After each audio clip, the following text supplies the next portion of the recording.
मित्रों नमस्कार, मैं एडवोकेट सुरेंदु जयपुरियार अपने इस चैनल जयपुरियार लॉ क्लासेस पर पुनः एक बार आपका स्वागत करता हूं। मित्रों, यदि अभी तक आप लोगों ने इस चैनल को सब्सक्राइब नहीं किया है तो इसे कर लें और बेल आइकॉन को भी पुश कर दें, जिससे कि आप लोगों को लेटेस्ट नोटिफिकेशन मिलता रहे।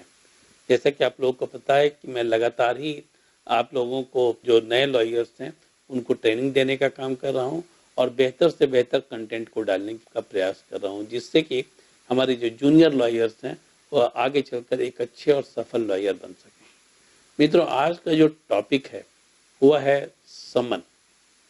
ठीक है, इसमें कुछ लोगों ने प्रश्न भी किया है, शायद वे वकील नहीं है या फिर नए वकील हैं, कि समन इशू जब कोर्ट करता है और उस पर जब डिफेंडेंट, ठीक है ना, जो प्रतिवादी है वह हाजिर नहीं होता है और गवाह जो है वह हाजिर नहीं होता है, तो क्या उससे सजा हो सकती है या होती है?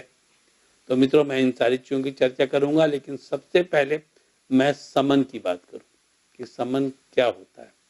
समन जो है वह कोर्ट के द्वारा इशू किया हुआ एक नोटिस है। ठीक है ना, कोर्ट के द्वारा इशू किया हुआ एक नोटिस है और वह नोटिस का पर्पस है उस व्यक्ति को हाजिर करना। ठीक है, उस व्यक्ति को हाजिर करना।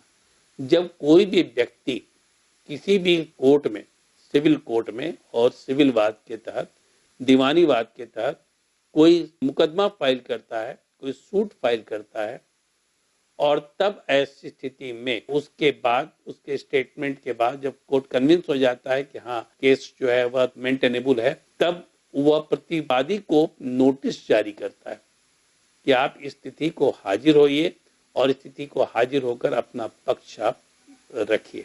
समन का प्रावधान जो है वह सीपीसी के सेक्शन 27 से लेकर 32 तक में इसका प्रावधान किया गया है और इसका डिटेल, इसको कैसे इम्प्लीमेंट किया जाएगा, कैसे इसका एग्जीक्यूशन होगा, उसकी चर्चा ऑर्डर 5 के रूल 1 से लेकर रूल 30 तक में की गई है।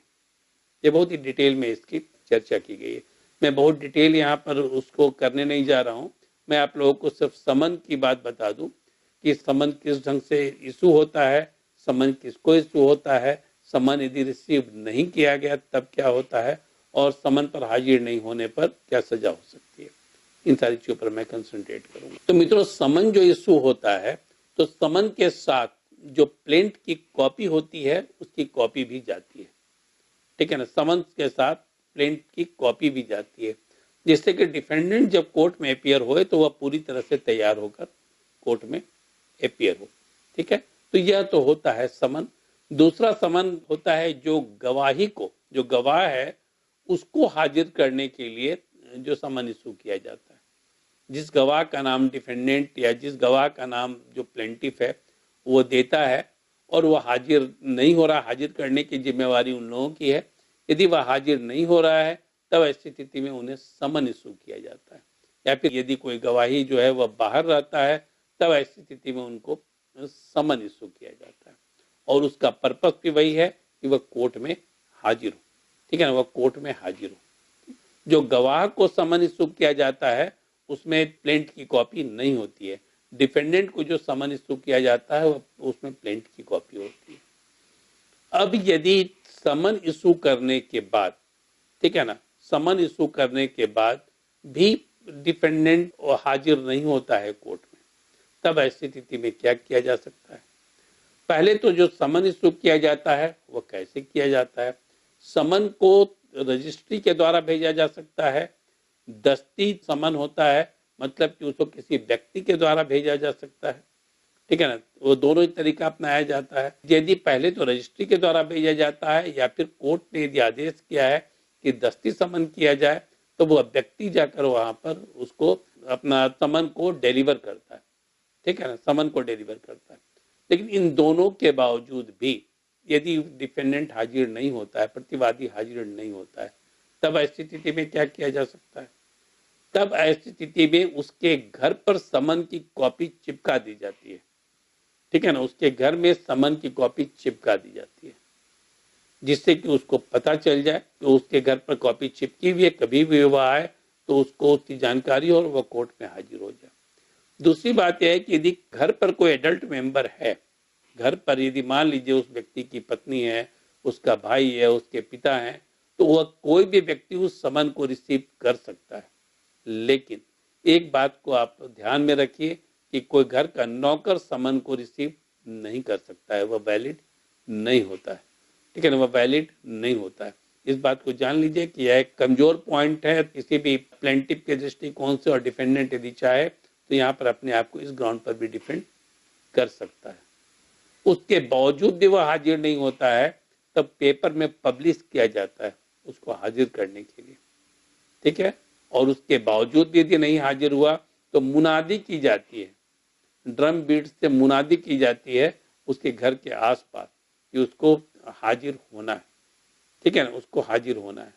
लेकिन उसके बावजूद भी यदि वह हाजिर नहीं होता है, ठीक है ना, उसके बावजूद भी यदि वह हाजिर नहीं होता है, तब ऐसी स्थिति में उसके खिलाफ में सिविल वारंट इशू किया जा सकता है।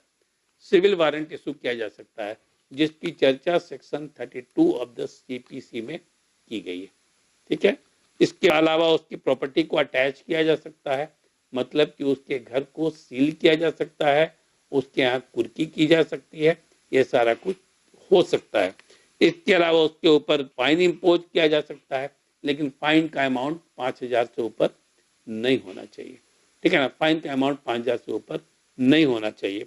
और यदि वह नहीं उन सारे चीजों के बीच में वह अपीयर हो रहा है, और तब उसको एक मौका दिया जाता है कि वह सिक्योरिटी फर्निश करे। मान लीजिए कि वह कहीं बाहर है, नहीं आने में सक्षम है, तो वह सिक्योरिटी फर्निश करेगा, अपने तरफ से सिक्योरिटी देगा कि वह किसी व्यक्ति को जमानत देगा, वह कि वह व्यक्ति जमानत लेगा कि उसको हाजिर करने की जिम्मेवारी उसकी है। और वह यदि नहीं हाजिर होता है, ठीक है ना, नहीं हाजिर होता है, तब ऐसी स्थिति में इस व्यक्ति के ऊपर वह एक्शन कोर्ट ले सकती है। ठीक है ना, इस व्यक्ति के ऊपर कोर्ट एक्शन ले सकती है, और वह डिफॉल्ट होने पर उसको सिविल प्रिजन भी हो सकता है। ठीक है ना, उसको जेल भी भेजा जा सकता है। तो यह सारी चीजें हैं समन को लेकर, कि समन जो है वह किसी व्यक्ति को कोर्ट में हाजिर करने के लिए समन इशू किया जाता है। समन उसके एड्रेस पर इशू किया जाता है, और यदि वह व्यक्ति जुरिस्डिक्शन से बाहर है, न्यायपालिका के क्षेत्र से बाहर है, दूसरे न्यायपालिका के क्षेत्र के अंतर्गत आता है, तो वहां की न्यायपालिका को वह समन भेजा जाता है और उसके थ्रू उसको डिलीवर कराया जाता है। दस्ती समन वहां के थ्रू डिलीवर होता है। यह तो तरीका है। यदि देश के बाहर रहता है तो सेंट्रल गवर्नमेंट को एजेंसी के थ्रू जो है वहां पर डिलीवर कराया जाता है। सेंट्रल गवर्नमेंट ऑथराइज करती है, यदि किसी एजेंसी के थ्रू वहां पर वो डिलीवर होता है। तो कोर्ट के समन को अवॉइड नहीं किया जा सकता है, कोर्ट के समन से भागा नहीं जा सकता है। भागने के परिणाम जो है वो मैंने आप लोगों को बतला दिया कि वहां पर अवेलेबल वारंट इशू हो सकता है, और फाइन हो सकता है, और साथ ही साथ प्रॉपर्टी सीज हो सकती है, या फिर आप बाहर हैं तो सिक्योरिटी दे सकते हैं किसी व्यक्ति का, और यदि वह सिक्योरिटी फेल कर जाती है, यदि आप फेल कर जाते हैं वहां पर, तो वह सिक्योरिटी जो व्यक्ति की सिक्योरिटी दी गई है, जिसने वहां पर जमानत ली है, वहां पर उसको भी सिविल प्रिजन हो सकता है।